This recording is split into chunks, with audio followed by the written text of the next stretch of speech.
ఢిల్లీలో మొన్న ఎన్కౌంటర్ చేసి రోహిణి ప్రాంతంలో బీహార్ నుంచి వచ్చిన గ్యాంగ్స్టర్స్ని లేపేయడం ఒక ఎత్తు. అక్కడ వేల చర్యలకు పాల్పడ్డటువంటి ఇద్దరు దుర్మార్గుల్ని చంపేశారు.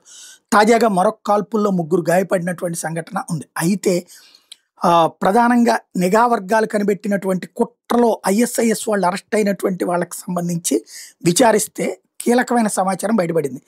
ఢిల్లీలోని సాదిక్ నగర్, భోపాల్ ప్రాంతాల్లో ఈ వీళ్ళు పేలుళ్ళకి ప్లాన్ చేశారు. ఢిల్లీ సూపర్ సెల్ పోలీసులు ఇప్పుడు వాళ్ళు చెప్పినటువంటి ఈ నిందితులు చెప్పిన ఇన్ఫర్మేషన్ ఆధారంగా సెట్ చేశారు.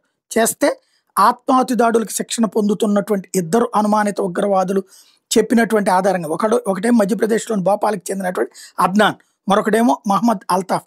వీళ్ళు భారీ ఎత్తున ఎలక్ట్రానిక్ పరికరాలు రెడీ చేసుకున్నారు, మందుగుండు సామాగ్రి ఉంది, ఆయుధాలు ఉన్నాయి. ఢిల్లీలో అత్యంత రద్దీగా ఉండే ప్రాంతాలలో ఆత్మాహుతి దాడులు చేయడానికి ప్లాన్ చేసుకున్నారు. అందులో ఎయిర్పోర్ట్ ఉందంట, రైల్వే స్టేషన్ ఉందట, ప్రధానమైన జంక్షన్ ఉందంట, విఐపీలు కాదట. జనం క్రౌడ్ ఎక్కడెక్కువ ఉంటారో ఆ ప్రాంతాలు, ఇండియా గేట్ లాంటి ప్రాంతాల్లో అరాచకం చేయడానికి సిద్ధపడ్డారన్నటువంటి విషయం తేలింది.